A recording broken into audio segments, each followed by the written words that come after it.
Je vais partir d'un texte de l'artiste Benoît Mer. En m'appuyant sur les propos de Benoît Mer, je voudrais vous proposer de créer une situation favorable à ce qu'il nomme un événement post-fictif. L'objet de mon intervention va être dès lors de tenter de réaliser en quelque sorte cet événement post-fictif en tant qu'il est événement et qu'il se trouve hors et au-delà de la fiction. De lui donner un temps et un espace en tenant compte du temps limité d'une part et de l'absence de partage de l'espace dans lequel nous nous trouvons d'autre part.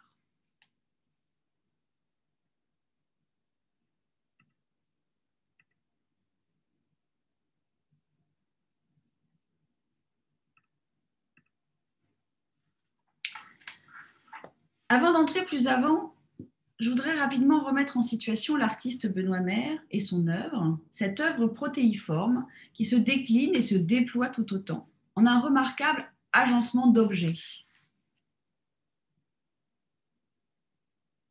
Des tableaux, des sculptures, des photographies,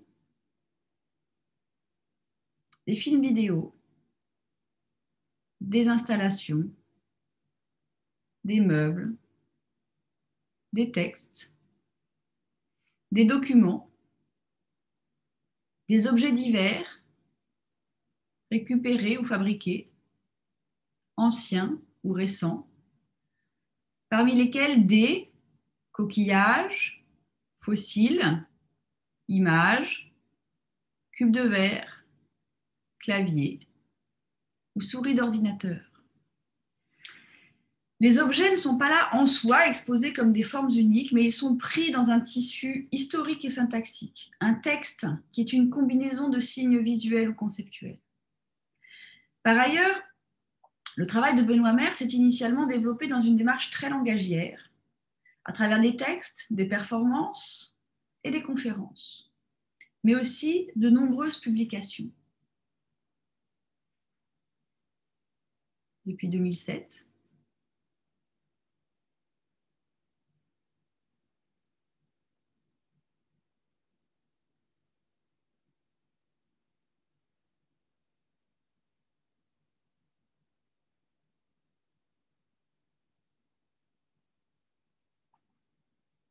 jusqu'à aujourd'hui, et ce recueil de textes dont j'ai assuré l'édition paru aux éditions Macula à l'automne 2020. Si les différents usages du texte et du discours dans son œuvre sont un peu moins prégnants à ce jour, quoique, il reste comme squelette d'un travail qui se fait plus sensuel, plus matériel, plus fictionnel aussi, sans que la discursivité soit exclue pour autant. Sa dernière publication en témoigne, rassemblant des textes de conférences, des écrits théoriques, des poèmes, qui tous énoncent une position esthétique, celle, pour le dire rapidement, de donner une définition artistique de la philosophie, c'est-à-dire une définition depuis l'art. L'enjeu de son œuvre est de se situer entre le philosophique et l'artistique, à la fois dans l'un et l'autre. Et c'est cette position qu'il nomme esthétique en référence explicite à la discipline du même nom et à ses auteurs. Et il en considère les fondements comme les enjeux actuels. L'esthétique est pour Benoît Mer le lieu du dialogue et de la contradiction. Un espace qui peut la contradiction entre dire et voir. Et c'est sans doute à l'endroit de la conférence d'esthétique qu'il pratique que le nœud entre dire et voir se resserre. À partir de ses réflexions sur sa pratique de la conférence, je voudrais interroger notre propre situation de discours et de vision, nos situations médiatisées et hors de toute présence réelle qui mettent en jeu le rapport fondamental que nous pouvons avoir avec l'art. Je voudrais m'inscrire dans cet espace de la contradiction que théorise Benoît Mer, de manière tout autant plastique que réflexive, et dans lequel nous nous trouvons actuellement coincés.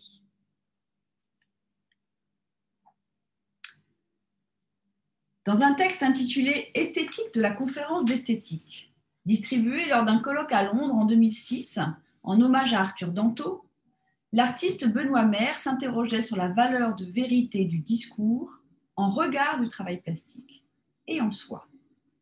Son texte débute ainsi.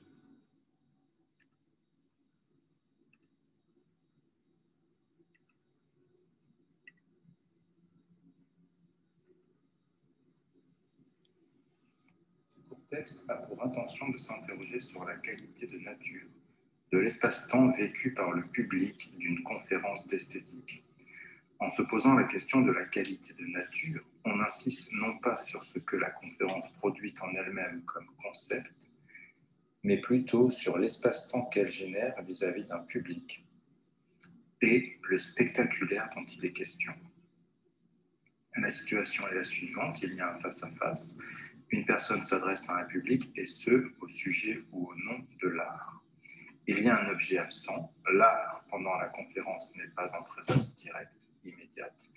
Au plus, il est en représentation par le truchement d'une diapositive et il y a un discours. Ce discours est-il d'encadrement, à la limite du dedans et du dehors, bref, par ergonal vis-à-vis de son objet? Cette question faisant date en 1978 n'est plus de mise, car nous considérons la conférence d'esthétique comme un format de l'art contemporain qui lui est totalement intérieur. Les catégories art et philosophie s'étant dissoutes en 1969. Alors, sans parler de cadre, que peut-on dire de la relation se dessinant entre un public et la sculpture sonore d'un orateur esthéticien? C'est une nouvelle question. On peut la soulever en questionnant le rapport à la vérité des énoncés post-fictifs.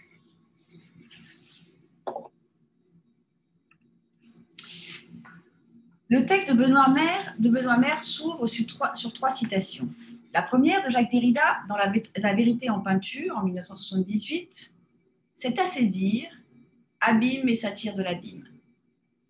La deuxième de Dennis Hopper dans le film Easy Rider en 1969, on a tout foutu en l'air. La troisième de Joseph Kosuth dans Art After Philosophy 1969 aussi, l'art est la définition de l'art. Derrida et Kosuth, que l'on retrouve invoqués et cités dans la suite du texte de la conférence, encadrent ici une phrase tirée d'un film. Phrase qui est énonciatrice d'un certain rapport au monde, qui est datée, elle aussi, d'un moment. La citation, tout en tournant son regard vers ce moment qu'ont été les années 60, tient à sa dimension bizarrement programmatique et énonciatrice de là où nous en sommes. Entre la question de la vérité en peinture et sa mise en abîme avec le philosophe Derrida et la dimension tautologique de l'art conceptuel de l'artiste Kosuth se glisse littéralement le mouvement des images de la fin des utopies, ce road movie traversé à rebours de l'Ouest américain vers sa fin dramatique, une fuite. Mais il y a autre chose. Benoît Mer donne une conférence dans laquelle il questionne la qualité de nature de l'espace-temps vécu par le public. Il s'arroge ainsi devant un public sur ce qu'il est en train de produire face au public qui le reçoit. Il est lui-même alors entre la mise en abîme et la tautologie. De quoi est-il question alors? On l'a entendu dans son introduction. Benoît Mer s'interroge sur le rapport à la vérité des énoncés qu'il nomme post-fictifs. Dans la conférence performance, il est question d'art alors que l'art est absent, à moins que l'art soit la phrase, le contenu, le moment lui-même. Ce qui est en question, c'est la présence de l'art dans sa forme concrète et dans sa forme discursive. Mais aussi la dimension parergonale du discours en tant qu'il entoure, encadre l'œuvre. Qu'est-ce qui fait art? Et où est-il? C'est-à-dire à la fois ce qu'il est et où il se situe. Une situation aussi physique qu'ontologique. Mais aussi, quelle est la performance? C'est-à-dire la performativité de la conférence performance. Balayant d'emblée la dimension parergonale du discours de la conférence d'esthétique, désormais intégrée comme format de l'art contemporain, il en dégage les enjeux à travers ce qui lui apparaît comme une nouvelle question, celle de la vérité des énoncés post-fictifs. Son texte court questionne ce rapport à la vérité des énoncés post-fictifs en 3 points. Il commence par la post-fiction, premier point. Il établit, Dans un premier temps, une histoire rapide des récits. Après la période de ces grands récits, ceux de la modernité, théorisés par Jean-François Lyotard, qui constituent une première étape de la fiction théorique, on entre dans une fiction postmoderne, où surgit un discours faisant autorité. Avec celui-ci, c'est la vérité qui revient. Elle revient comme concept et non comme idéalité, non comme fantôme, dit-il, écrit-il. Accompagné par la pensée d'Alain Badiou, qu'il cite fréquemment, Benoît Mer voit dans l'identification philosophique de l'art l'instauration d'une catégorie de vérité. Il s'interroge cependant sur la possibilité qu'une telle catégorie s'élabore au sein de l'espace artistique. Nous nous situons dans l'après de la fiction théorique, dans une post-fiction dont il convient d'interroger la valeur de vérité. Mer poursuit sur les énoncés de performance, deuxième point, faisant notamment référence à la circulation d'une parole en ce qu'elle transmet l'événement de la performance, récit de proche en proche, de bouche à oreille, de connaisseur à ami. Une performativité sans trace, dit-il. On peut penser notamment à la circulation de la parole autour des performances de l'artiste Tino Sehgal. Si Benoît Mer ne le cite pas dans ce texte-là, il le fait cependant dans d'autres textes, signalant d'ailleurs la force de l'illia de l'œuvre de Sehgal. Pour autant, et jouant de l'ambiguïté de la formulation, la question qui se pose est quelle est la performativité ou quelle performativité ont ces paroles échangées en regard de la performance elle-même. Il s'interroge ainsi. Ce qui se dit lors d'une performance discursive sont des énoncés performatifs. Autrement dit, le récit de la performance donne-t-elle lieu à la performance? Si Benoît Mer rappelle la controverse Searle-Derrida pour faire apparaître la discorde théorique entre deux traditions, anglo-saxonnes et continentales, sur la question du contexte d'énonciation, c'est pour penser la performance artistique comme un énoncé performatif faisant œuvre, sans la nécessité d'un référent extérieur. L'énoncé ne décrit rien, il est, il dit. Pour le dire plus simplement, Mer s'interroge sur la possibilité pour la parole de l'artiste de devenir une œuvre d'art, ce qui ferait de l'énoncé de la performance artistique justement un énoncé performatif. Il ne parle pas de son art, il parle art, ou plutôt sa pensée est art, figure de l'artiste en Saint-Jean-Bouche d'Or. Benoît Mer fait ensuite ce qu'il nomme un saut interprétatif pour aller de l'énoncé performatif au concept d'événement. S'appuyant sur ses lectures du philosophe Alain Badiou, il effectue un véritable déplacement théorique pour faire la liaison entre Derrida et Badiou. Ce saut, s'il n'est pas légitime, je le cite, lui permet cependant cette assertion: les énoncés de performance sont performatifs. Benoît Mer conclut ainsi que les énoncés performatifs sont sans référent et peuvent se décrire par une catégorie de vérité en tant qu'ils font événement. Reprenant la question de la vérité en art, en peinture, à Derrida, il la déplace, suivant la Badiou, pour qui l'art est déjà une procédure de vérité, vers celle d'événement. Pour ce dernier, en effet, l'origine de la vérité est de l'ordre de l'événement. Une vérité est produite, elle a lieu, elle surgit au sein de procédures de vérité dont l'art fait partie. Enfin, Mer poursuit et termine avec Kossuth et sa proposition de nouage art-philosophie sur l'espace performatif de la conférence et son effet de vérité, et c'est le troisième point. Kossuth n'a fait qu'entériner une dissolution de l'art dans la philosophie sous couvert de son historicisation dans un après, un post de la philosophie. Tenant compte de cette dissolution, Benoît Mer stipule une autre nature de la présentation de l'art dans la conférence. L'art étant absent de la conférence d'esthétique, son effet de vérité se donne dans sa pure présence en tant que forme discursive. Ainsi, pour l'artiste, l'espace de la conférence d'esthétique crée une situation favorable à un événement post-fictif, immanent et singularisé. Benoît Mer conclut ainsi son texte.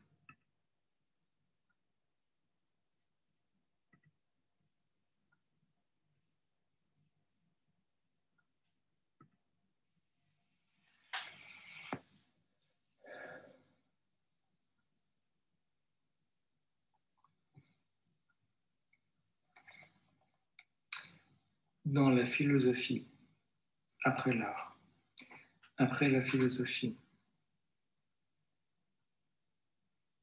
qui est une théorie de la post-fiction, s'engage une nouvelle procédure de vérité des énoncés performés en temps réel. Le matériau sonore de la conférence, qui est force de concept, n'est pas d'encadrement, mais de situation. Il crée un espace de performance pour la pensée. Cet espace de performance est immatériel, ne peut se résoudre à ses traces, notes du public, enregistrement numérique, mémoire du spectateur. Il est la tentative de créer un présent qui dure dans le passé comme dans le futur. Les énoncés post-fictifs performés dans les conférences esthétiques après 2005 ont valeur de vérité par la création de ce présent même. Vérité et création de présent se recoupent dans la performance esthétique dont l'enjeu est de s'écarter de l'immédiateté de la vision.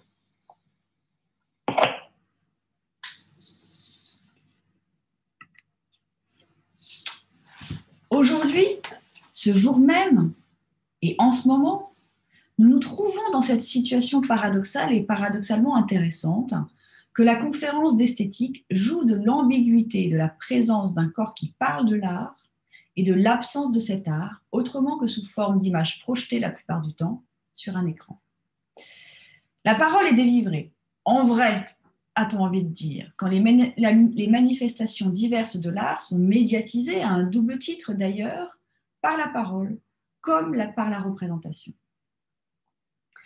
La situation paradoxale dans laquelle nous nous trouvons aujourd'hui, dans cette position qui est la nôtre de parler la plupart du temps et en ce moment même à des écrans, dans le vide des corps présents, comme dans le vide des voix, des gestes, des regards, des respirations ou des odeurs, c'est que la médiation écranique se trouve redoublée, ce qui accentue encore la disparition des corps au profit de la médiation.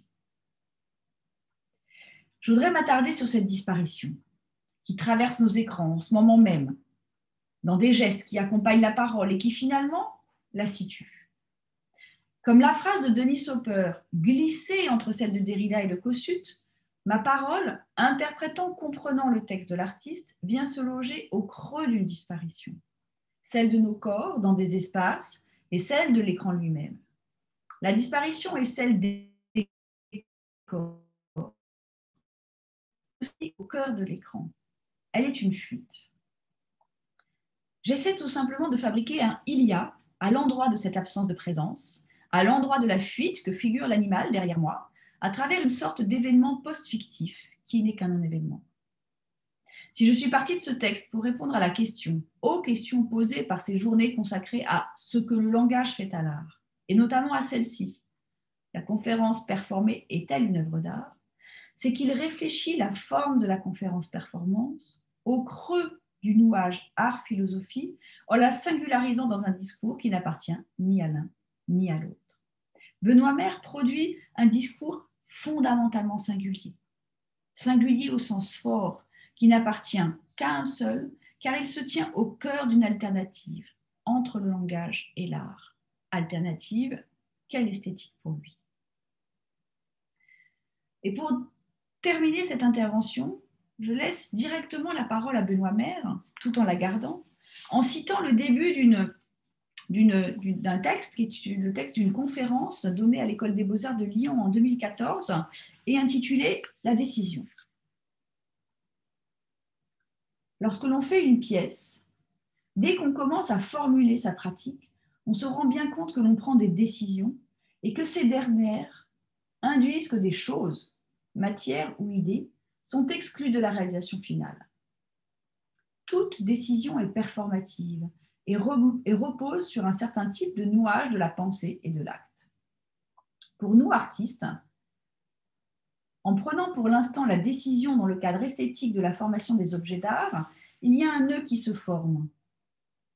Il y a un certain type de nouage de la pensée et de l'acte. Et nous avons l'impression qu'un certain aveuglement à l'endroit de ce nœud est en quelque sorte moteur de notre expression. La question récurrente, est-ce que je décide, n'est-elle pas le lieu d'une perte de contrôle, justement, où le je n'est plus une de mes fonctions propres? Oui, la question de Benoît Maire, à travers ce texte, ces textes, c'est bien, est-ce que je décide de cette disparition, de la disparition?